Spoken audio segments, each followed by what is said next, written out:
Hello everyone. We're going live a little bit early.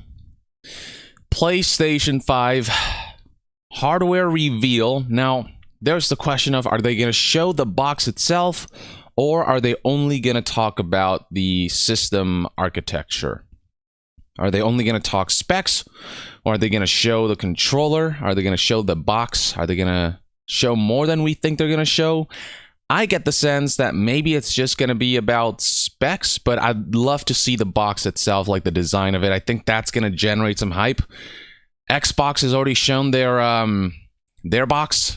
It's quite boxy. If you've seen that, it's pretty minimalistic and monolithic looking. I personally like it, and I'd be curious to see the approach that PlayStation's going to take here. But yeah, it's hard to say exactly what we're going to get. Is it going to be a 5-minute presentation, a 10-minute presentation? Is it going to be an extensive 30-minute thing? I don't know. Nobody really knows what to expect. But we're going to find out together, I suppose. And I'm glad to have you guys with me. Thank you for tuning in. And lots of love I'm already seeing in the chat, which is amazing. Thank you. You guys are awesome. I woke up literally like 30 minutes ago. I had a late night. I'm still getting like all my taxes stuff together, like listing out all the expenses particularly is a task within itself. So been focused on that.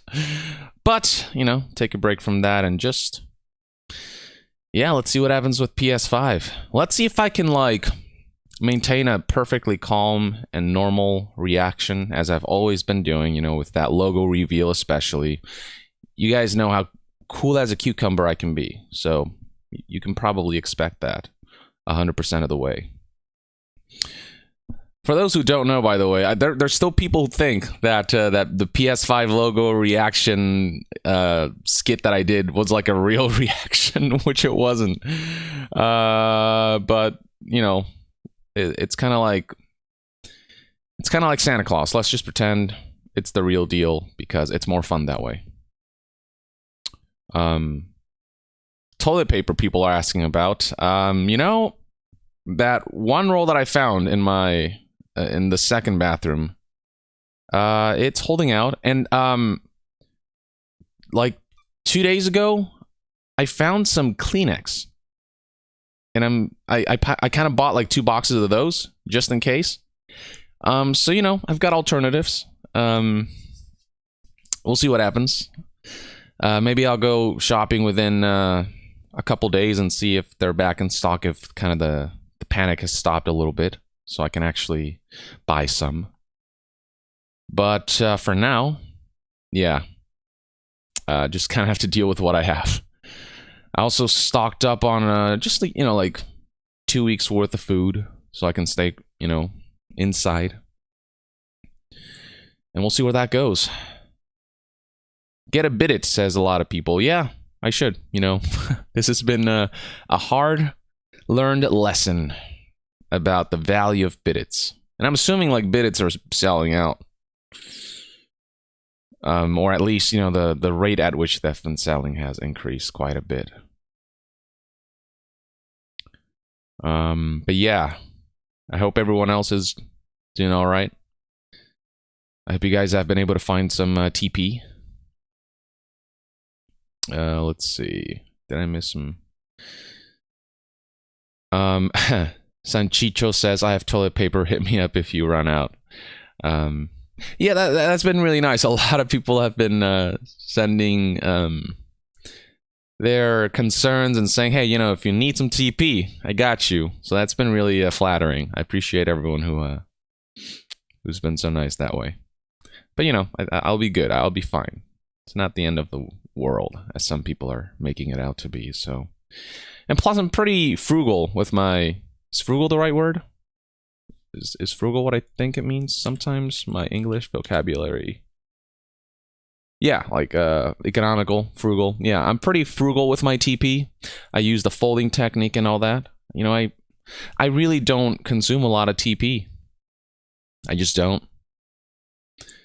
That's why this one batch lasted me like 9 months. Like since I came to LA, I bought like one decent sized batch, and yeah, it's only now that it's run out. Just really poor timing all around.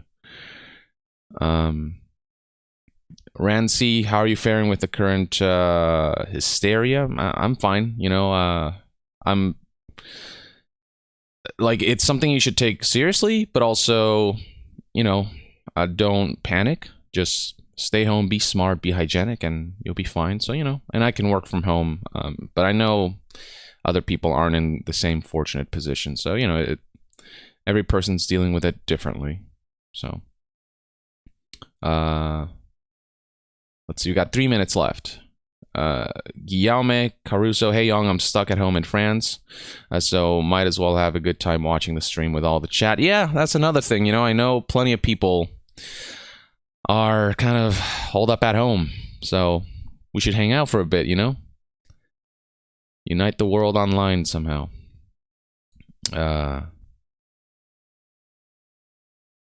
Let's see, Jerry the Hero. It's going to be hilarious if they start out by immediately revealing the PS5, just the console, and said, there, that'll be it for the PS5. Yeah, it's like a 2-minute long stream. They just show the box, a spec sheet, and then say, yep, that's all you need to know. Bye. That would be disappointing. I mean, I guess it'd be plenty of information, but like, people want to know the specs. I guess that technically highlights the system architecture, but what many people believe and what is implied is that Mark Cerny is going to do a deep dive into the architecture and how it benefits the PS5 and the games on it. So I think we're going to get a little more than just, you know, here are some specs. Here's the box. Okay, thanks. Have fun.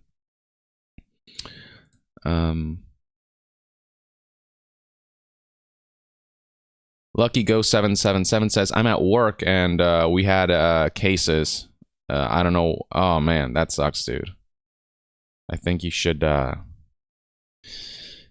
I feel like certain companies are not taking the situation as seriously as they should. I'm very sorry to hear that, and you know, just yeah, try to avoid as much contact with people as possible. Jerry the Hero. Also, do you think Skyrim will be ported into the PS5 when the Elder Scrolls 6 comes out? Skyrim's going to be ported into everything, alright? Like, everything. We're going to see them on, you know, fridge screens. It's going to be on, you know, Tesla cars. It's going to be on everything. That seems to be Bethesda's intent. Oh, new member, Zombie M Gamer. Welcome. Thank you for signing up. Really appreciate it. Ian Jarrett, what are your hopes for the PS4? Mine are that it's 100% backwards compatible. Okay, I think you're asking about backwards compatibility. I think it's going to be 100%. I think it is going to be backwards compatible. There's no way it isn't. Especially with Xbox sort of pushing hard for that.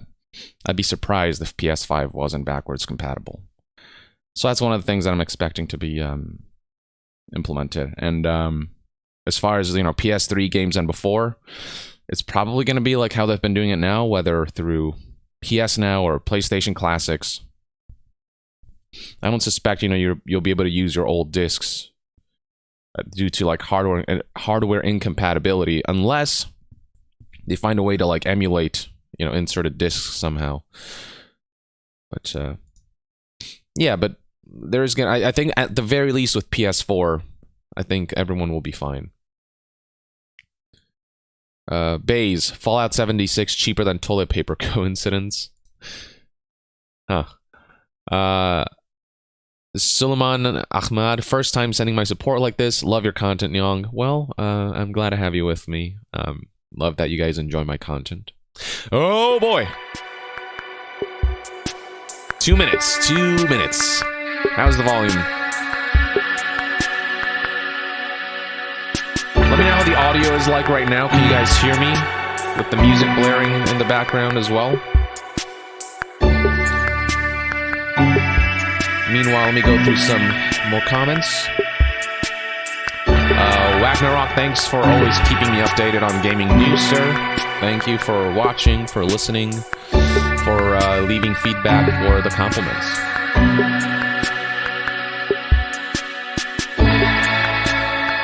Stormy Sparkler, hey man, I saw you did a video with a GameStop article I was featured in. I actually work on one of those stores. I see. Well, that's yeah. I hope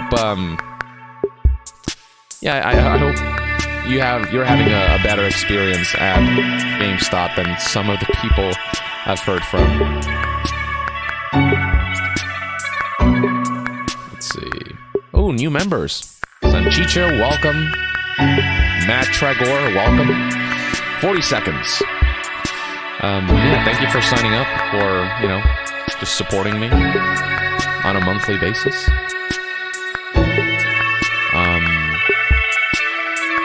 Electronic Adventure says, I'm afraid the PS5 will be delayed because of solid-state drive sourcing. Are you afraid of this, Yong?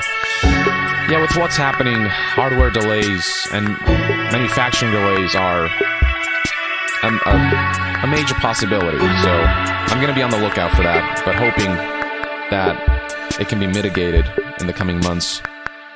Music too loud, people say. All right, let's turn it down a little bit.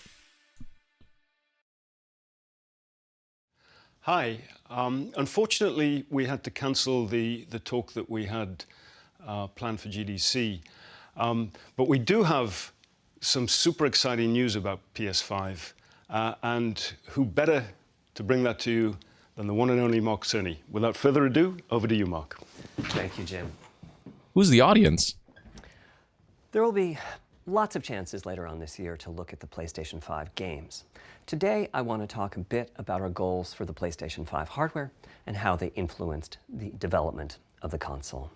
I think you all know I'm a big believer in console generations. Once every 5 or 6 or 7 years, a console arrives with substantially new capabilities.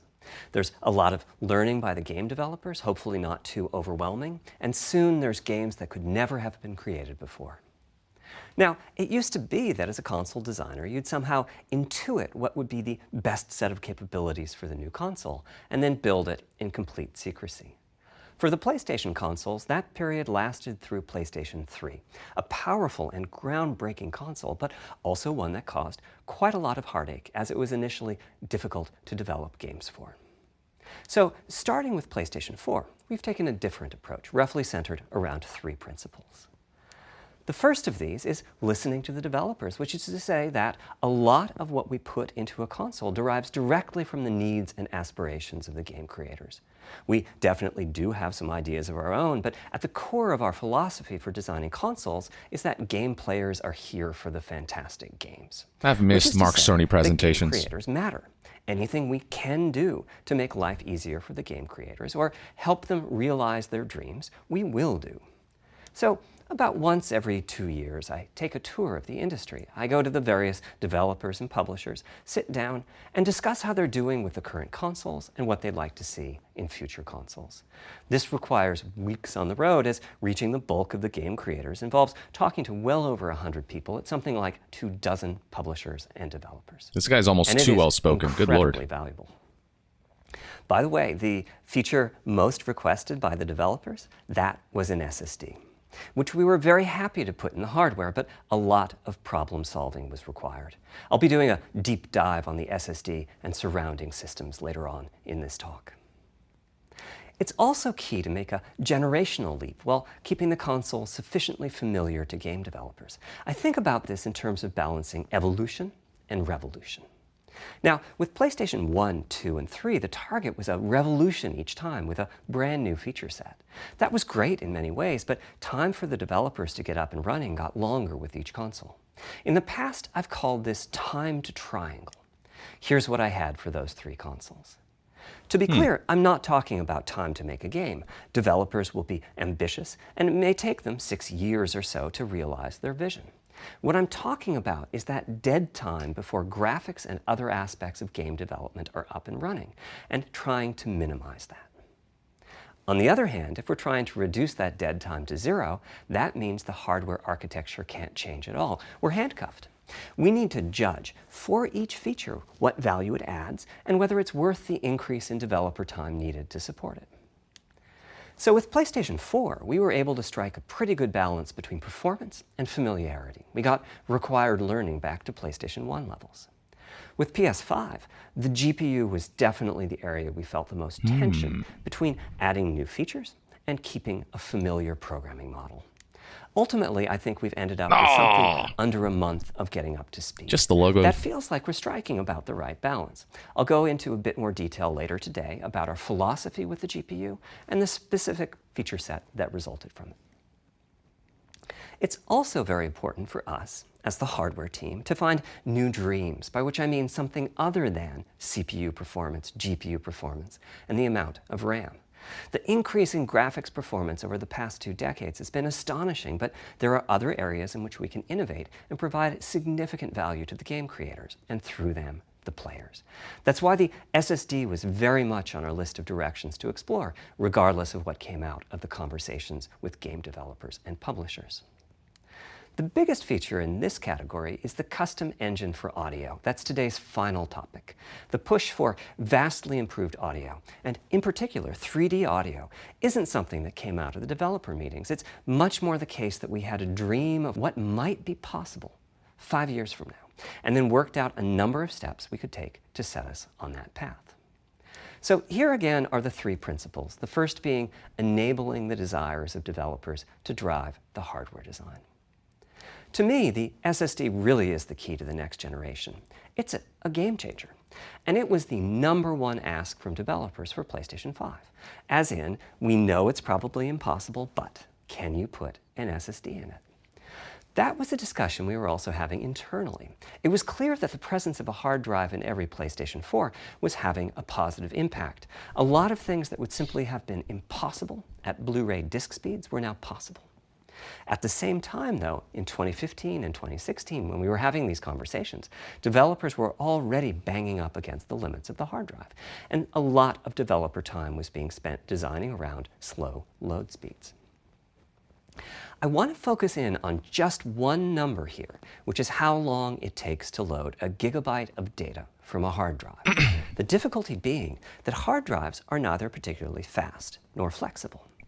If all your data is in one block, which is frankly not very likely, you can load 50 to 100 megabytes a second, depending on where the data is located on the hard drive. Let's assume it's on the outer edge, which means loading a gigabyte takes 10 seconds. If you compress your game packages, you can fit more data on the Blu-ray disc and also effectively boost your hard drive read speed by the compression ratio.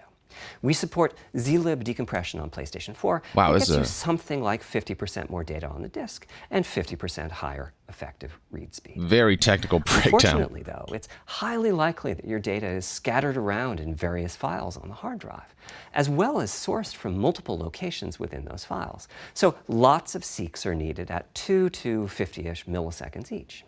Very educational. My rule of thumb is that the hard drive is spending 2/3 of its time seeking and only 1/3 of its time actually loading data. Putting all of that together, a gigabyte is very roughly 20 seconds to load from a hard drive. Now, a gigabyte is not much data. Games are using 5 or 6 gigabytes of RAM on PlayStation 4, so boot times and load times can get pretty grim. Or to put that differently, as a player, you wait for the game to boot, wait for the game to load, wait for the level to reload every time you die, and you wait for what is euphemistically called fast travel. And all of that leads to the dream. What if we could have not just an SSD, but a blindingly fast SSD? If we could load 5 gigabytes a second from it, what would change? Now, SSDs are completely different from hard drives. They don't have seeks as such. If you have a 5 gigabyte a second SSD, you can read data from 1,000 different locations in that second, pretty much at speed. As for time to load a gigabyte, this is next gen we're talking about, so memory is bigger. Instead, we should be asking how long to load 2 gigabytes. And the answer is about 1/4 of a second. I mean, that's amazing. We're talking 2 orders of magnitude, meaning very roughly 100 times faster. Which means at 5 gigabytes a second for the SSD, the potential is that the game boots in a second, There are no load screens. The game just fades down while loading a half dozen gigabytes and fades back up again. Same for a reload. You're immediately back in the action after you die. And fast travel becomes so fast it's blink and you miss it. As game creators, we go from trying to distract the player from how long fast travel is taking, like those Spider-Man subway rides, to being so blindingly fast that we might even have to slow that transition down. Or Mass Effect elevator Pretty cool, rides. right? But for me, this is not the primary reason to change from a hard drive to an SSD. The primary reason for an ultra-fast SSD is that it gives the game design. But for me, this is not the primary reason to change from a hard drive to an SSD. The primary reason for an ultra-fast SSD is that it gives the game designer freedom.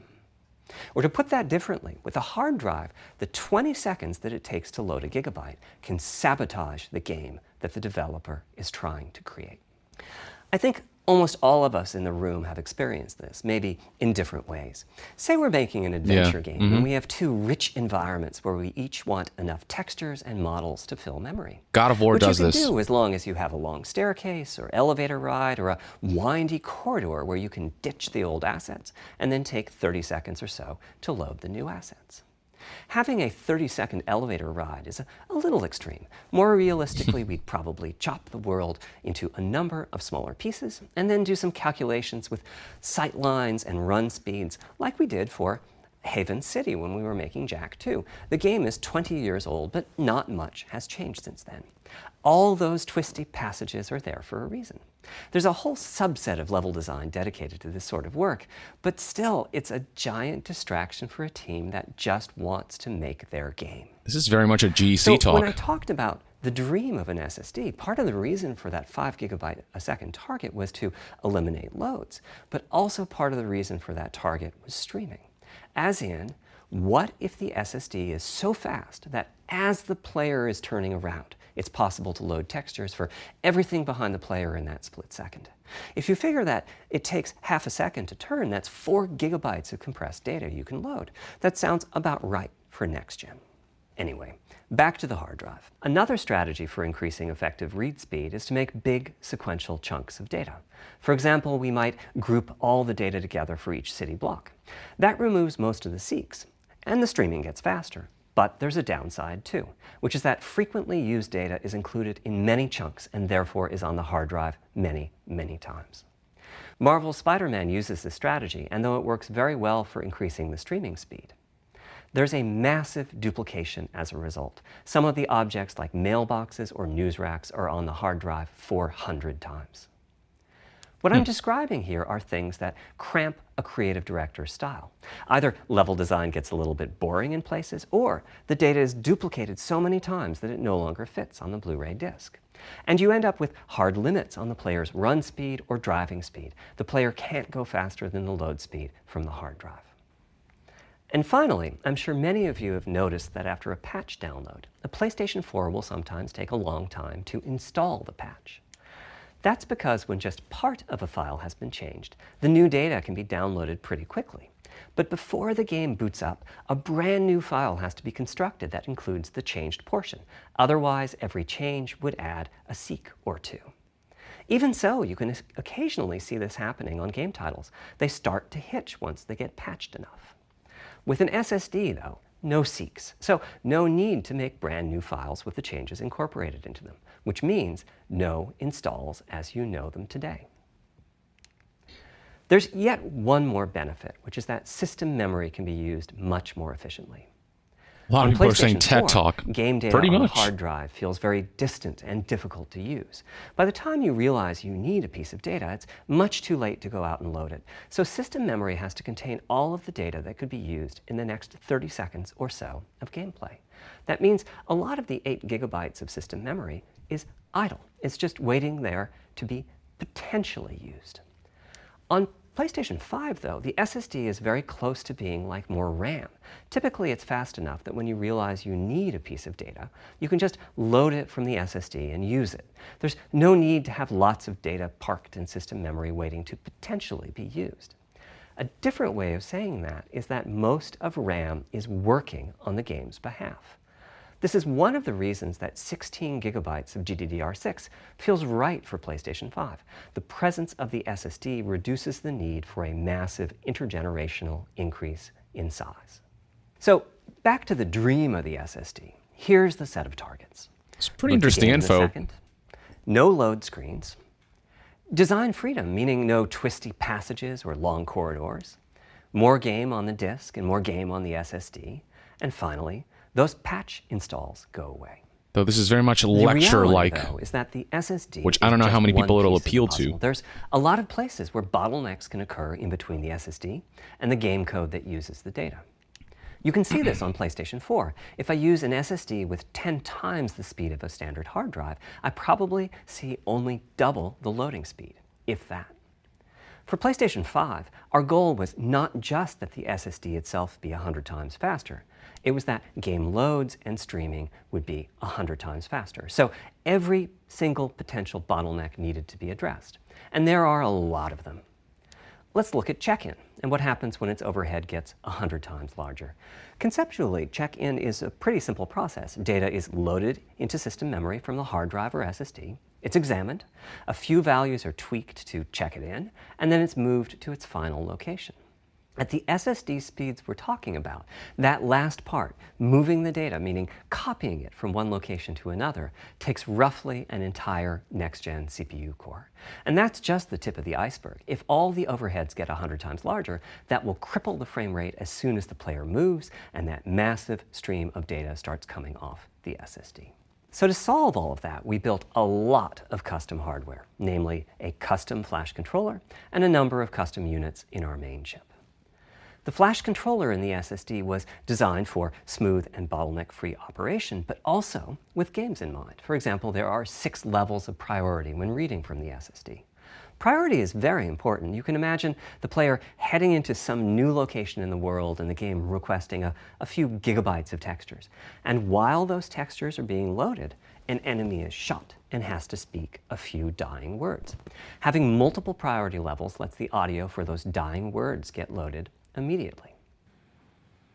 On one side, that flash controller connects to actual flash dies that supply the storage. To reach our bandwidth target of 5 gigabytes a second, we ended up with a 12-channel interface. 8 channels wouldn't be enough. The resulting bandwidth we've achieved is actually 5.5 gigabytes a second. With a 12-channel interface, the most natural size that emerges for an SSD is 825 gigabytes. The key question for us was, is that enough? I mean, it's tempting to add more, but flash certainly doesn't come cheap, and we have a responsibility to our gaming audience to be cost-effective with regards to what we put in the console. Ultimately, we resolved this question by looking at the play patterns of a broad range of gamers. We examined the specific games that they were playing over the course of a weekend or a week or a month, and whether that set of games would fit properly on the SSD. We were able to establish that the friction caused by reinstalls or re-downloads would be quite low, and so we locked in on that 825 gigabyte size, while also preparing multiple strategies so that those who want more storage can add it. I'll go through the details in a moment.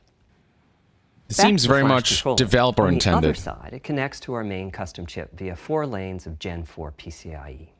And inside the main custom chip is a pretty hefty unit dedicated to I/O. Before we talk about what that does, let's talk compression for a moment. PlayStation 4 used zlib as its compression format. We decided to use it again on PlayStation 5, but on my 2017 tour of developers, I learned about a new format called Kraken from Rad Game Tools. It's like zlib's smarter cousin. Simple, similar types of algorithms, but about 10% better compression, which is pretty big. That means 10% more game on the UHD Blu-ray disc or on the SSD. Kraken had only been out for a year, but it was already becoming a de facto industry standard. Half of the teams I talked to were either using it or getting ready to evaluate it.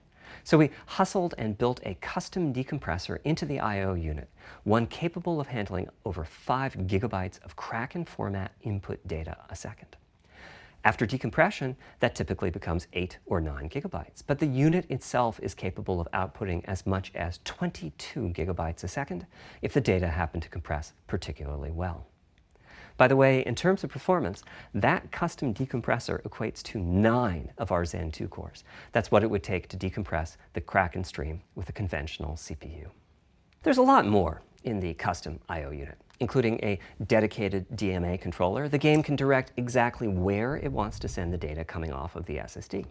This equates to another Zen 2 core or 2 in terms of its copy performance. I'm not knowledgeable enough is to remove check-in as a bottleneck. In hardware stuff for me to get everything that he's saying. Pool. These aren't Zen 2 cores. They're there principally to direct the variety of custom hardware around them. But I'm kind of following along. One of the coprocessors is dedicated to SSD I/O. This lets us bypass traditional file I/O and its bottlenecks when reading from the SSD. The other is responsible for memory mapping, which I know doesn't sound like anything related to the SSD, but a lot of developers map and remap memory as part of file I/O, and this too can become a bottleneck. There are coherency engines to assist the coprocessors. Coherency comes up a lot in places. Probably the biggest coherency issue is stale data in the GPU caches. Flushing all of the GPU caches whenever the SSD is read is an unattractive option. It could really hurt the GPU performance. So we've implemented a gentler way of doing things, where the coherency engines inform the GPU of the overwritten address ranges, and custom scrubbers in several dozen GPU caches do pinpoint evictions of just those address ranges. The best average thing is, as consumer, a game developer, when you read from the SSD, you don't need to know any of this. This is almost too much information. You don't even need to know that your data is compressed. You just indicate what data you'd like to read from your original uncompressed file and where you'd like to put it, and the whole process of loading it happens invisibly to you and at very high speed. For devs, though, this is the dream. gold Thanks information. To all of that surrounding hardware, our 5.5 gigabytes a second really should translate into something like 100 times faster I/O than PS4 and allow the dream of no load screens and super fast streaming to become a reality. Having said that, expandability of our SSD is going to be quite important. Flash is costly, and you may very well want to add storage to whatever we put in the console. Now, the kind of storage you need depends on how you're going to use it. This will be the new ASMR video. If you have an extensive PlayStation 4 library and you'd like to take advantage of backwards compatibility to play those games on PlayStation 5, then a large external hard drive is ideal. You can leave your games on the hard drive and play them directly from there, thus saving the pricier SSD storage for your PlayStation 5 titles, or you can copy your active PlayStation 4 titles to the SSD. If your purpose in adding more storage is to play PlayStation 5 titles, though, ideally you would add to your SSD storage. We will be supporting certain M2 SSDs. These are internal drives that you can get on the open market and install in a bay in the PlayStation 5. Oh, that's good. As for which ones we support and when, I'll get to that in a moment. They connect through the custom I/O unit just like our SSD does. So they can take full advantage of the decompression, I/O coprocessors, and all the other features I was talking about. So unlike Xbox, catch, though. It's not all proprietary drive has to be SSDs for at least external as fast as ours. storage Games that editions. rely on the speed of our SSD need to work flawlessly with any M2 drive. When I gave the Wired interview last year, I said that the PlayStation 5 SSD was faster than anything available on PC. At the time, commercial M2 drives used PCIe 3.0, and 4 lanes of that cap out at 3.5 gigabytes a second. In other words, no PCIe 3.0 drive can hit the required spec. M2 drives with PCIe 4.0 are now out in the market. We're getting samples and seeing 4 or 5 gigabytes a second from them. By year's end, I expect there will be drives that saturate 4.0 and support 7 gigabytes a second. Having said that, we are comparing apples and oranges, though, because that commercial M2 drive will have its own architecture, its own flash controller, and so on. For example, the NVMe specification lays out a priority scheme for requests that the M2 drives can use. And that scheme is pretty nice, but it only has 2 true priority levels. Our drive supports 6. We can hook up a drive with only 2 priority levels, definitely, but our custom I/O unit has to arbitrate the extra priorities rather than the M2 drive's flash controller. And so the M2 drive needs a little extra speed to take care of issues arising from the different approach. That commercial drive also needs to physically fit inside of the bay we created in PlayStation 5 for M2 drives. Unlike internal hard drives, there's unfortunately no standard for the height of an M2 drive, and some M2 drives have giant heat sinks. In fact, some of them even have their own fans. Right now, we're getting M2 drive samples and benchmarking them in various ways. When games hit beta as they get ready for the PlayStation 5 launch at year-end, we'll also be doing some compatibility testing to make sure that the architecture of particular M2 drives isn't too foreign for the games to handle. Once we've done that compatibility testing, we should be able to start letting you know which drives will physically fit and which drive samples have benchmarked appropriately high in our testing. It would be great if that happened by launch, but it's likely to be a bit past it. So please hold off on getting that M2 drive until you hear from us. Okay, back to our principles. Certainly thirsty at this point. Balancing evolution and revolution is the second of them. This was definitely a recurring theme. There's no glass of water on this podium. We need new GPU features and capabilities. If we This is all only have properly more edited. performance, it's not really a new generation of console. Of course, many of these capabilities result in more performance. That's part of why a PlayStation 5 teraflop is more powerful than a PlayStation 4 teraflop. But we aren't just looking for the performance. We also need the ability to do something with the GPU that could not have been done before. And we need higher performance per watt. Every time we double the performance of some GPU component, we don't want to find out we've doubled the power consumed and the heat produced. But at the same time, we have to make sure the GPU can run PS4 games, and we have to ensure that the architecture is easy for the developers to adopt.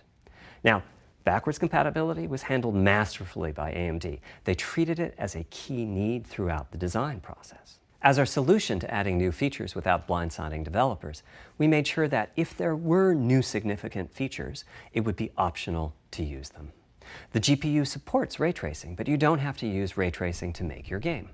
The GPU supports primitive shaders, but you can release your first game on PlayStation 5 without making any use of them.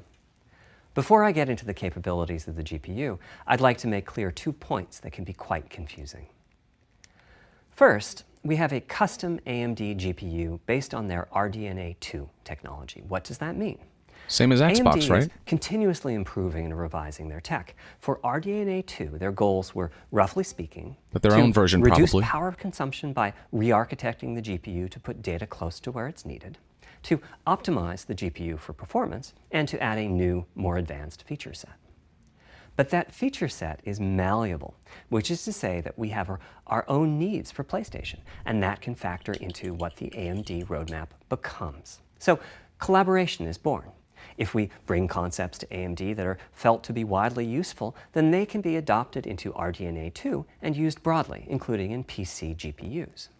If the ideas are sufficiently specific to what we're trying to accomplish, like the GPU cache scrubbers I was talking RDNA about, 2, then they Xbox. end up being just for us. Same class. If you see a similar discrete GPU available as a PC card at roughly the same time as we release our console, that means our collaboration with AMD succeeded in producing technology useful in both worlds. It doesn't mean that we as Sony simply incorporated the PC part into our console. This continuous improvement in AMD technology means it's dangerous to rely on teraflops as an absolute indicator of performance, and CU count should be avoided as well. In the case of CPUs, we all understand this. The PlayStation 4 and PlayStation 5 each have 8 CPUs, but we never think that meant the capabilities and performance are equal. It's the same for CUs. For one thing, they've been getting much larger over time. Adding new features means adding lots of transistors. In fact, the transistor count for a PlayStation 5 CU is 62% larger than the transistor Jamie count Pryor, for I'm surprised he got Hal Emmerich to do the presentation. Second, the PlayStation 5 Kind of reminds me of him, GPU a little bit. is backwards compatible with PlayStation 4. Much What more does that formal, mean? though. One way you can achieve backwards compatibility is to put the previous console's chipset in the new console, like we did with some PlayStation 3s. Okay, this could be interesting. That's, of course, extremely expensive. A better way is to incorporate any differences in the previous console's logic into the new console's custom chips, meaning that even as the technology evolves, the logic and feature set that PlayStation 4 and PlayStation 4 Pro titles rely on is still available in backwards compatibility modes. One advantage of this strategy is that once backwards compatibility is in the console, it's in. It's not as if a cost down will remove backwards compatibility like it did on PlayStation 3. Achieving this unification of functionality took years of efforts by AMD, as any roadmap advancement creates a potential divergence in logic. Running PS4 and PS4 titles at boosted frequencies has also added complexity. The boost is truly massive this time around, and some game code just can't handle it. Testing has to be done on a title-by-title basis. Results are excellent, though. We recently took a look at the top 100 PlayStation 4 titles as ranked by playtime, and we're expecting almost all of them to be playable at launch on PlayStation 5. Hey, there we go. With regards to new features, as I said, our strategy was to try to break new ground, What but about at the PS3 same and time PS2 not though? to require PS1. use of the new GPU capabilities. For more than a decade, GPUs have imposed a restriction on game engines. Software handles vertex processing, but for the most part, dedicated hardware is responsible for the triangles and other geometry that the vertices form. That means it's not possible to do even basic optimizations, such as aborting processing of a vertex if all geometry that uses it is off-screen. PlayStation 5 has a new unit called the Geometry Engine, which brings handling of triangles and other primitives under full programmatic control.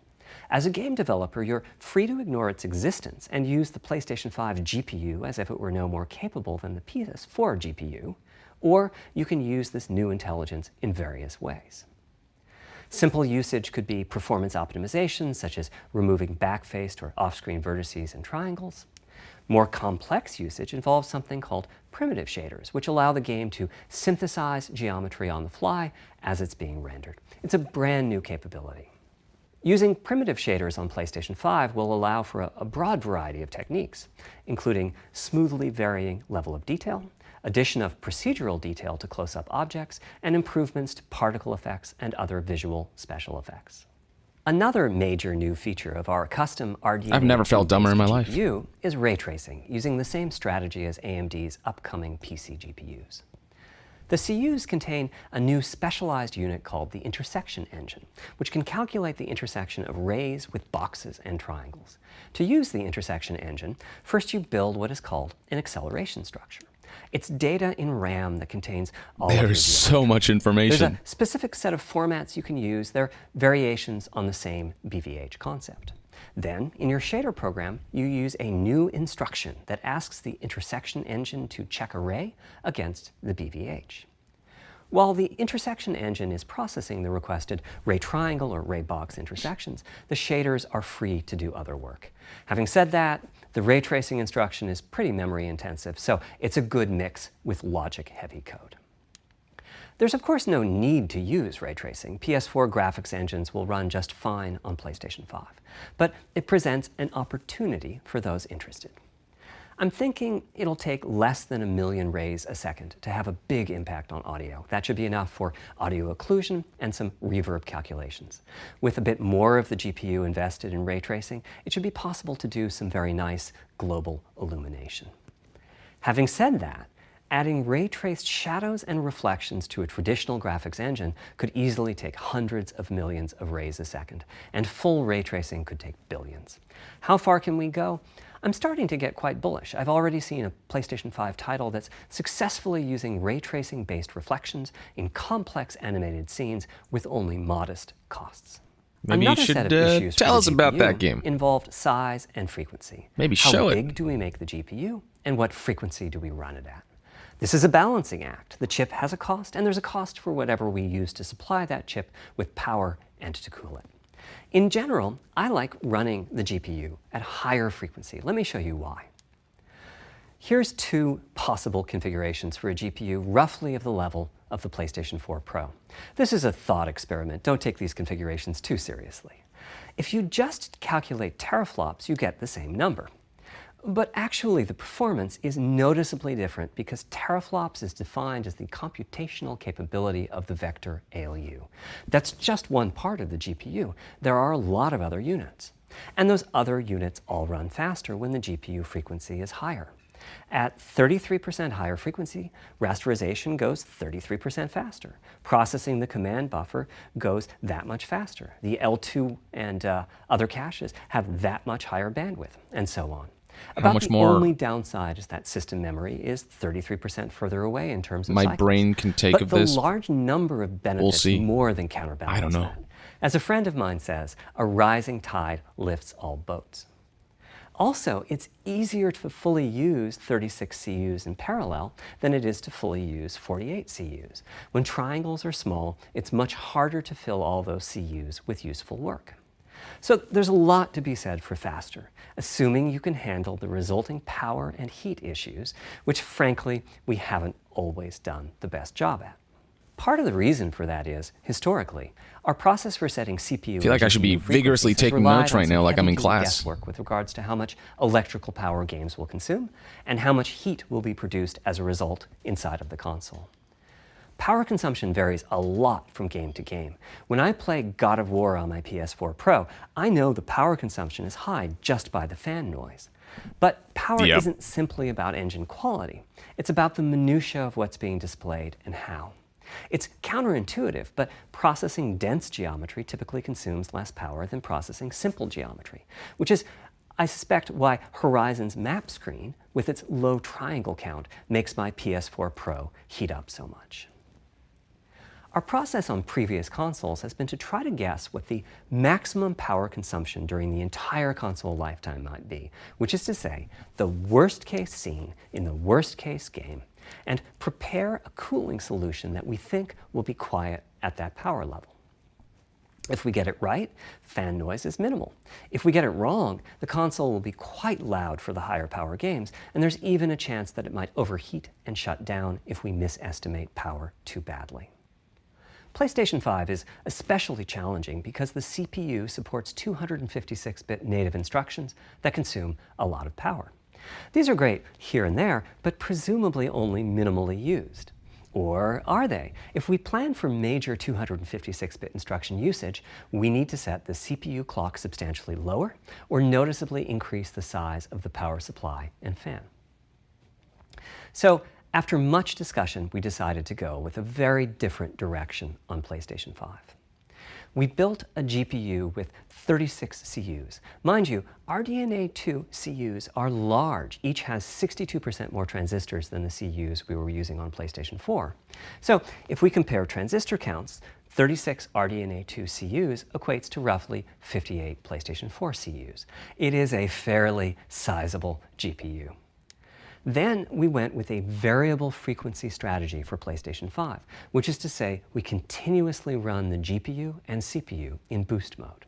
We supply a generous amount of electrical power. Xbox and then is 52 increase the frequency CUs. of GPU and CPU until they reach the capabilities of the system's cooling solution.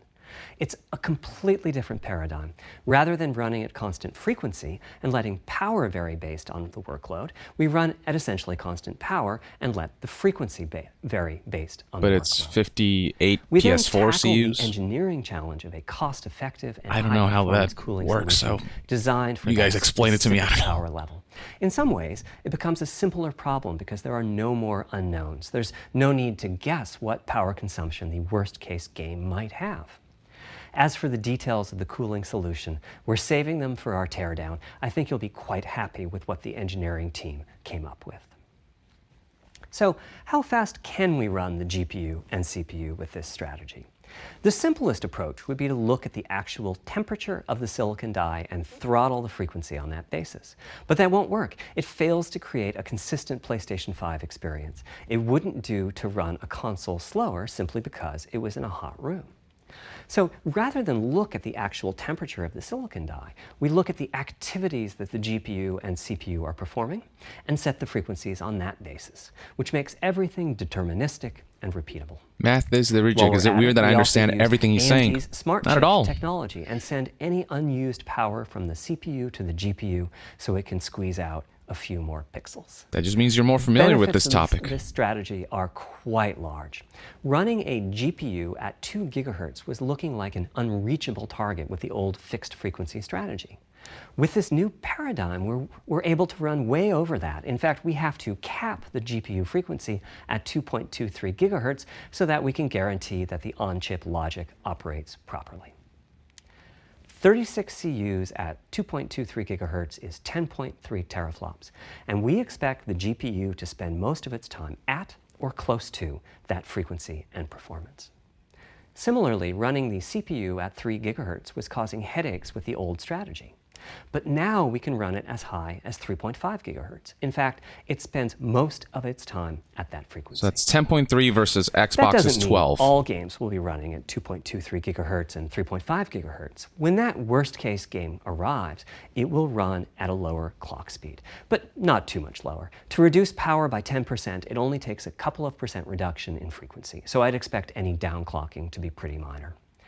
All things considered, the change to a variable frequency approach will show significant gains for PlayStation gamers. The final of our 3 principles was about finding new dreams. It's important for us on the hardware team to find new ways to expand or deepen gaming, and that's what led us to a focus on 3D audio. As players, we experience the game through the visuals, through audio, and through the feedback we receive from the controller, such as rumble or haptics. Personally, I feel a game is just dead without audio. Visuals are, of course, important, but the impact of audio is huge as well. At the same time, the audio team on a game project has to do a lot with a little. For example, on PlayStation 4, there's fierce competition for the Jaguar CPU cores. Audio typically ends up getting just a fraction of a core. That's not much of a computational resource, particularly when you consider that the visuals run at 30 or 60 frames a second, but audio processing needs to happen at almost 200 times a second. So it's been tough going making forward progress on audio with PlayStation 4, particularly when PlayStation 3 was such a beast when it came to audio. The SPUs in Cell were almost a perfect device for audio rendering. Simple pipelined algorithms could really take advantage of asynchronous DMA and frequently reached 100% utilization of the floating point unit. There's unfortunately nothing comparable on PlayStation 4. Probably the most dramatic progress in the PlayStation 4 generation has been with virtual reality. The PSVR hardware has its own audio unit. It supports about 50 pretty decent 3D sound sources. And this provided a hint as to where we could go with audio, as well as some valuable experience. Not to oversimplify, but here were our goals for audio on PlayStation 5. The first goal was great audio for everyone, not just VR users or soundbar owners or headphone users. That meant audio had to be part of the console. It couldn't be a peripheral. The second goal was to support hundreds of sound sources. We didn't want developers to have to pick and choose what sounds would get 3D effects and which wouldn't. We wanted every sound in the game to have dimensionality. And finally, we wanted to really take on the challenges of presence and locality.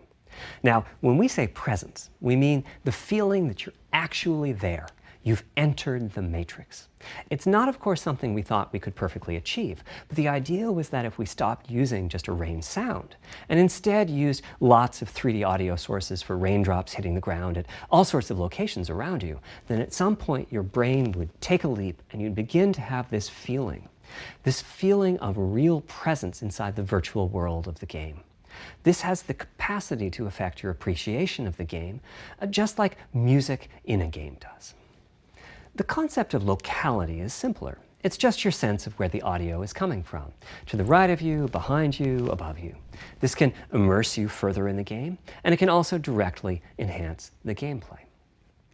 To use Dead Space as an example, I know, old school, you're fighting enemies in fairly dark, spooky locations. Back in the day, if you played the game using the TV speakers, you could tell that there was one last enemy growling and hunting you down, but it was difficult to tell quite where that enemy was. With headphones, you could tell that the enemy was somewhere on the right, which let you deduce, if you couldn't see it, that it must be somewhere behind and to your right. But with 3D audio with good locality, the idea is you know the enemy is precisely there, and you turn and you take it out. So, how do we know where a sound is coming from in the first place? Well, all those bumps and folds in the ear have a meaning, evolutionarily speaking. Based on what direction the sound is coming from, sound waves bounce around inside the ear, there's some constructive and destructive interference, and the result is a change in volume. It's diving deep into ears now. Also shifts, depending on what path the sound wave took to reach the ear canal. These volume changes and phase shifts are different for each direction and also vary depending on the frequency of the sound. Head size and head shape breaking down the also specs impact of the sound ears in a similar fashion.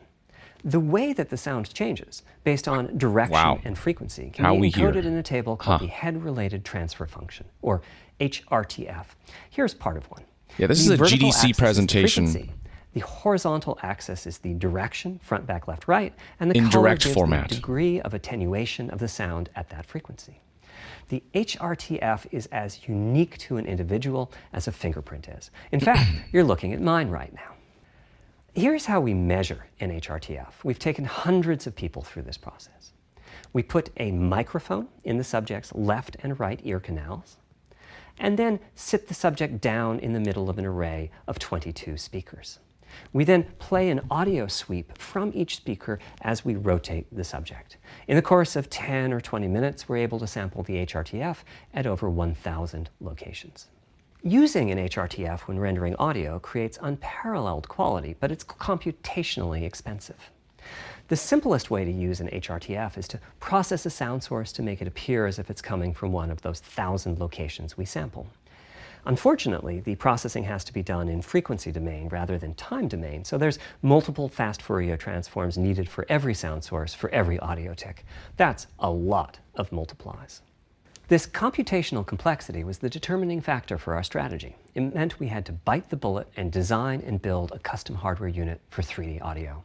Collectively, we're referring to the hardware unit and the proprietary algorithms we run on it as Tempest 3D Audio Tech.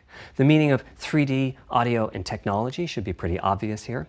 As for Tempest, I feel it really reflects our goals with audio. It suggests a certain intensity of experience and also hints at your presence within it. We're calling the hardware unit that we built the Tempest engine. It's based on AMD's GPU technology. We modified a compute unit in such a way as to make it very close to the SPUs in PlayStation 3. Remember when I said that they were ideal for audio? So the Tempest engine has no caches, just like an SPU. All data access is via DMA, just like an SPU. Our target was that it would have more power than a CPU, thanks to the parallelism that a GPU can achieve, and that it would be more efficient than our GPU, thanks to the SPU-like architecture. The goal being to make possible near 100% utilization of the CU's vector units. Where we ended up is a unit with roughly the same SIMD power and bandwidth as all 8 Jaguar cores in the PlayStation 4 combined. If we were to use the same algorithms as PSVR, that's enough for something like 5,000 sound sources. But of course, we want to use more complex algorithms, and we don't need anything like that number of sounds. It would have been wonderful if a simpler strategy, such as using Dolby Atmos peripherals, could have achieved our goals, but we wanted 3D audio for all, not just those with licensed soundbars or the like. Also, we wanted many hundreds of sound sources, not just the 32 that Atmos supports. And finally, we wanted to be able to throw an overwhelming amount of processing power at the problem, and it wasn't clear what any peripheral might have inside of it.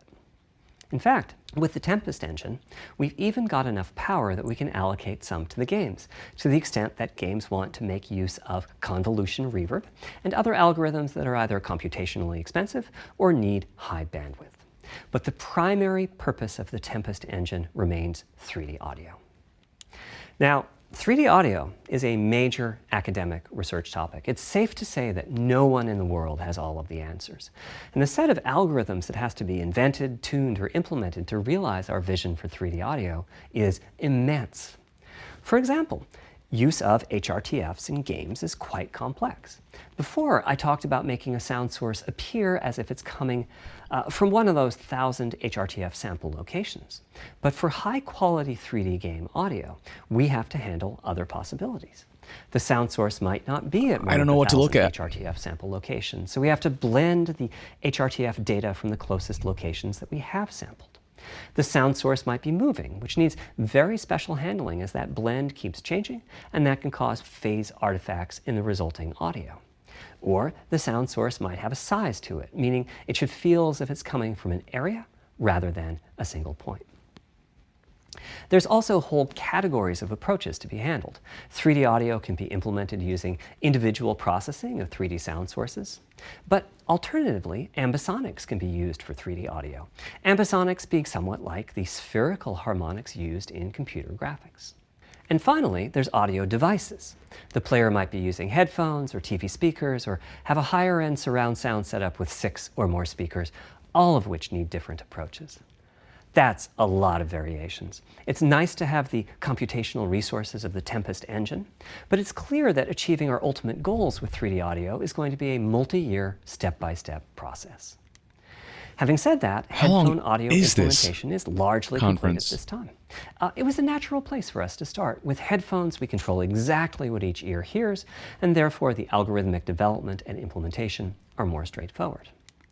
For TV speakers and stereo speakers, we're in the process of implementing virtual surround sound. The idea being that if you're sitting in a sweet spot in front of the TV, then the sound can be made to feel as if it's coming from any direction, even behind you. That's ambitious. Virtual surround sound has a lot in common with 3D audio on headphones, but it's more complex because the left ear can hear the right speaker and vice versa. We have a basic implementation of virtual surround sound up and running. We're now looking at increasing the size of that sweet spot, which is to say, making the area you need to be in to feel the 3D effect larger, and we're also working to boost the sense of locality. Headphone audio is the current gold standard for 3D audio on PlayStation 5, but we're going to see what we can do to bring virtual surround sound to a similar level, after which we'll start in on setups with more speakers, such as 6-channel surround sound. It's now to the point where some of the PlayStation 5 games in development are extensively using these systems. One of the game demos allows you to toggle between conventional PlayStation 4-style stereo audio and our new 3D audio. I listened with just an ordinary pair of over-the-ear headphones, and wow, I could feel a difference. 3D audio has that dimensional feel to it. Conventional stereo audio feels smashed flat by comparison. The improvement is obvious. We'll have to gauge for ourselves. Big advancement, but have I entered the matrix? Does my brain believe I'm really there? Like I was talking about earlier when I explained our target of presence. Well, the answer is no, but you've probably caught on to what's missing here, namely whose HRTF was being used. It wasn't mine. That's what I was thinking the default HRTF. This whole time. The audio team analyzed the hundreds that they measured and chose Yep. the one they felt was the closest fit to the total game-playing audience.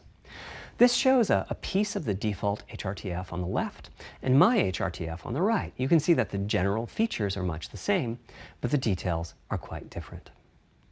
With the default HRTF, as I said, the 3D audio sounds pretty great. When I use my HRTF, though, the audio reaches a higher level of realism, which is to say that when using headphones and my HRTF, I occasionally get fooled and even think a sound is coming from the real world when it's actually coming from the game. A corollary to this is that there are a few people whose HRTFs are sufficiently far from the default HRTF, that's the red dot here, that they can toggle between PS4 style and PS5 style audio and not sense much difference. I've had a few people describe the PlayStation 5's 3D audio as sounding like a bit better stereo audio. Presumably they're the ones at the very edges of this diagram. Which means what HRTF you're using is key. I'd like everyone to be able to experience what I'm experiencing, but obviously it's not possible to measure the HRTF of every PlayStation user. That means HRTF selection and synthesis are going to be big topics going forward as the Tempest technology matures. At PlayStation 5 launch, we'll be offering a choice of 5 HRTFs. There's a simple test where you pick the one that gives you the best locality. That's just the first step, though. This is an open-ended research topic. Maybe you'll be sending us a photo of your ear, and we'll choose a neural network to pick the closest HRTF in our library. Maybe you'll be sending us a video of your ears and your head, and we'll make a 3D model of them and synthesize the HRTF. Maybe you'll play an audio game to tune your HRTF. We'll be subtly changing it as you play and home in on the HRTF that gives you the highest score, meaning that it matches you the best. Kind of reminds me of like this is a journey glassless 3D on 3DS, but with audio. Years. Ultimately, we're committing to enabling everyone to experience that next level of realism. surround speaker, less Hopefully, surround sound I've been able to type of illustrate a thing. bit about our design and decision-making process today, and why PlayStation 5 has the feature set that it does. Now comes the fun part. We get to see how the development community takes advantage of that feature set. Okay. I'm hoping for the completely unexpected. Will it come from audio, ray tracing, the capabilities of the SSD, or something else? I guess we'll find out soon enough. Oh, like later, Thank not you today? for your time today. Oh.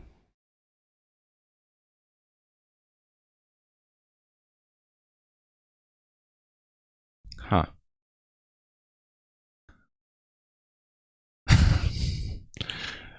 Okay, that was a lot. I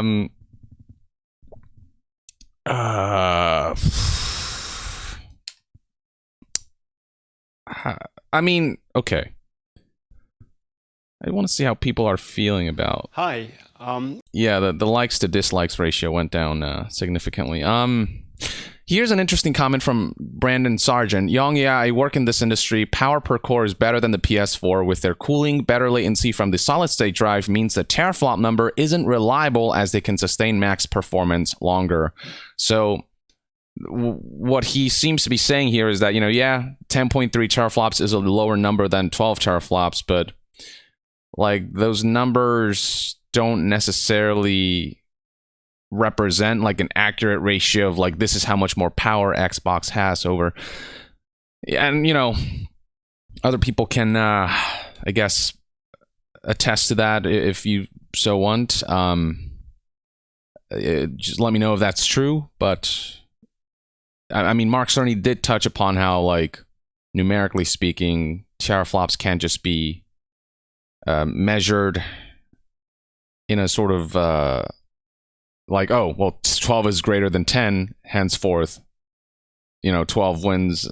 I guess that's what is being said here. Like, there's more to it than that is the vibe that I'm getting. But so that's an interesting anecdote that I thought I should put out there. But okay, look. So on one hand, there's a lot of information here that a lot of developers, I'm sure, will appreciate. On the other hand, the way this event was marketed was, I mean, I don't know. This feels like it's not something that should be hyped to the public the way it was, because most of the public, like just the average customer, the average gamer, doesn't care about all of these details. Like, this is way too much information for any customer. They need it, like, this information needs to be broken down in like the most essential information and be presented with a bit of flash, with some examples, with games and stuff like that. But yeah, I part of me was wondering whether we were even going to see the hardware itself, like the PS5 hardware, but no, this was just like a GDC presentation, that the one that they couldn't deliver because the GDC event was delayed, and so they just kind of put this out there instead for developers.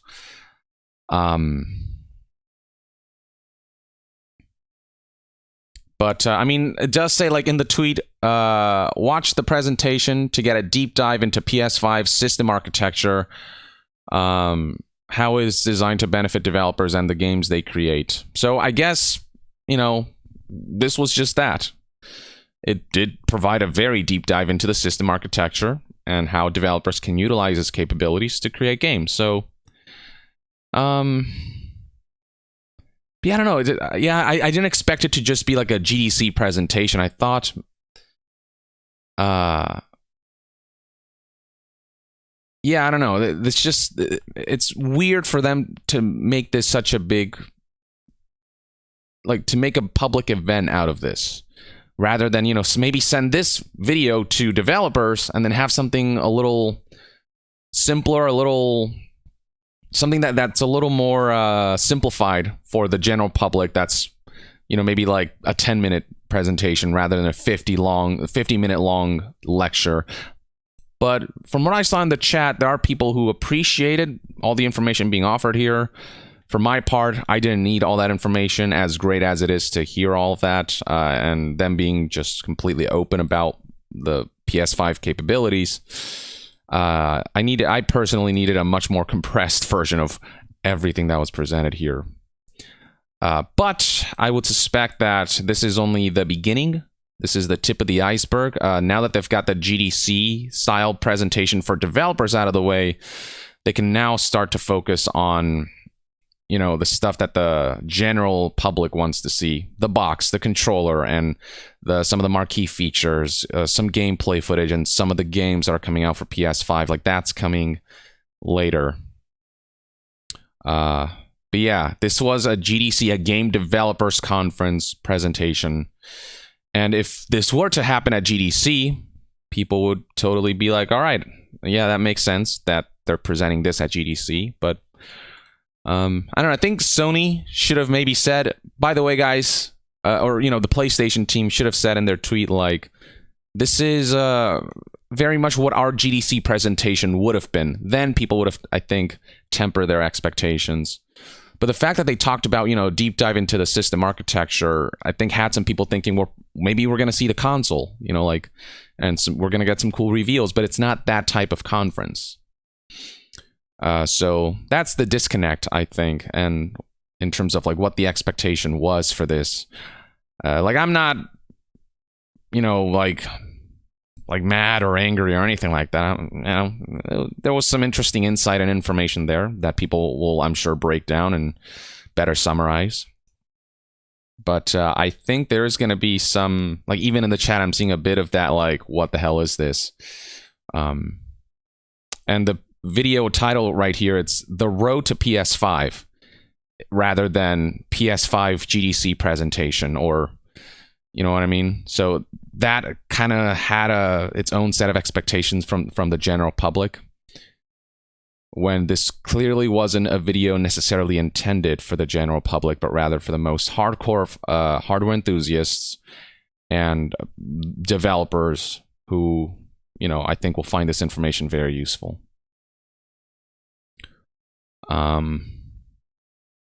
So yeah. Now, some people are saying in the chat, well, Xbox already won. We're still months out. We don't know who is, you know, winning what. Like, PS5 hasn't revealed the box yet. They haven't revealed the controller yet. They haven't revealed the games. Xbox Series X hasn't revealed its launch lineup either. It's all up in the air. But in terms of this presentation on its own, it just probably wasn't what many people were expecting. But I'm, like, it goes without saying that down the line we're gonna get, like, the juicy stuff. But we're just gonna have to wait a bit longer. Today's just not the day where we get that. Right here, we just got hardcore specs and all the breakdowns surrounding those specs, and things like 3D audio and my ear. But, you know, now this an interesting lecture nonetheless.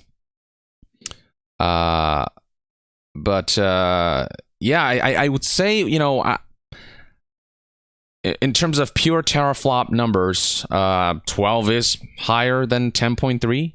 So I don't know. I guess it could be argued that Xbox is maybe more powerful. Does that mean it'll cost more, or will they keep the price points at about the same? Are both of them going to be 500? Like, I don't know. People with more technical know-how, like Digital Foundry, will probably break down exactly what these figures mean, and, you know, just how much more powerful Xbox is compared to PS5, or, you know, how much credence the 10.3 versus the 12 teraflops, like that difference, like what that ultimately means. I'm sure there will be other people who'll do a better job breaking that down. But yeah, I don't know what more there's to add here. My brain hurts a little because, again, I'm not acquainted with all these terminologies. And so I was just barraged with so much information, and I was trying to keep up, but there were times when my brain was like drifting off. You know what? You know that feeling, right? And I tried to focus again, and then I felt like I fell behind with, like, some of the information. I'm like, wait, are all these terminologies? Well, what was he saying again? But, you know, it is what it is. For those who got info out of this, good for you. For those who were frustrated by the fact that it maybe wasn't what you thought it might be, I totally get it. It is what it is, though, and yeah, hopefully the next PlayStation live stream will be one more dedicated to the general public. One that will have a presentation style that's a little more hype, and that will show us the things that we, the average customer, wants to see. It's a matter of when, not if. So just keep that in mind. Anyway, thank you for tuning in, folks. So let me know in the comments below what your thoughts and opinions are on what you saw today. And I may do like a compilation so that, people just get the basic rundown of this. Like, take this hour chunk video and break it down and archive an abridged version on the YouTube channel. So that, the people who just want the basic rundown will get that, who didn't tune in today. So I'll probably do that. But, yeah. Drop a comment below, let me know what your thoughts are, and to be further updated on all things gaming news, reviews, and discussions, stay tuned right here on YongYea. I'll see you guys next time. Yong out.